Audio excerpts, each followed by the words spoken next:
انشاء کا مطلب ہوتا ہے تحریر، لکھنا، بات پیدا کرنا۔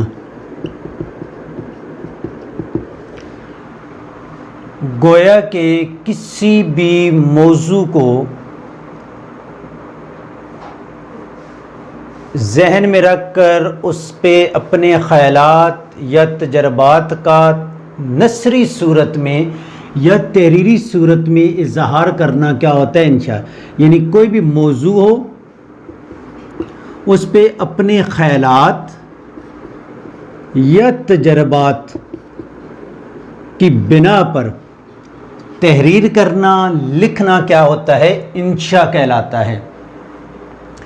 اچھا، نثر کی شروریات میں ہر وہ تحریر انشاء کہلائی جو نثر کی صورت میں لکھی گئی، اور ہر وہ تحریر جو پیراگراف کی صورت میں لکھی گئی وہ انشاء کہلائی۔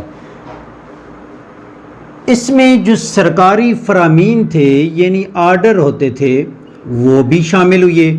اس کے علاوہ جو رجسٹر حقداران زمین تھے وہ بھی اس میں شامل ہوئے۔ سرکاری جو بہی کھاتے تھے وہ بھی اسی میں شامل تھے۔ یہ ساری چیزیں انشاء تھیں، انشاء کے زمرے میں آتی تھیں، تحریر میں آ رہی ہے، کیونکہ آپ اپنے خیالات یا تجربات کو شامل کر رہے تھے نا۔ وقت کے ساتھ جو سرکاری فرامین تھے، ایک نقطہ نظر سے ایک سرکاری آفیسر نے ایک آرڈر جاری کیا تو وہ موقع محل کی مناسبت سے اور اپنی جو ادارے کی پالیسیاں تھیں ان کو مد نظر رکھ کر وہ ایک آرڈر جاری کرتا ہے، اسے بھی انشاء کے زمرے میں لایا گیا۔ وقت کے ساتھ جب مختلف اصناف ادب نے اپنی ایک الگ پہچان بنائی، مثلاً تھی نثری لیکن افسانہ کہلایا، ایک نثر کو ہم نے افسانہ کہا، ایک کو ناول کہا، ناولٹ کہا۔ اچھا، وقت کے ساتھ جب مختلف اصناف نثر نے اپنی الگ پہچان بنا لی کہ ایک نثری صورت موجود ہے تو ہم اس نثر کو پڑھنے کے بعد کہتے ہیں کہ یہ افسانہ ہے، نثر کی صورت میں چیز موجود ہے تو ہم اسے دیکھنے کے بعد کہتے ہیں یہ ناول ہے، نثر کی صورت میں ایک چیز موجود ہے تو ہم اسے کہتے ہیں ناولٹ ہے۔ ان کے علاوہ یعنی وہ اصناف نثر جنہوں نے ایک الگ پہچان بنائی، ان کے علاوہ جو بھی نثر ہوگی اور پیراگراف کی صورت میں ہوگی وہ کیا کہلائے گی؟ انشاء کہلائے گی۔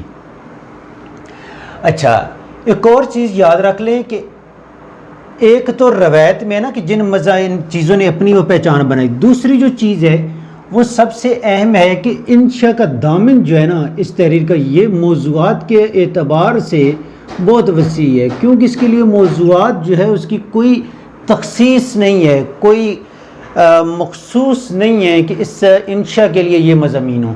اس حوالے سے انشاء جو ہے ایک وسیع طرز کی حامل جو ہے وہ نثر کہلاتی ہے۔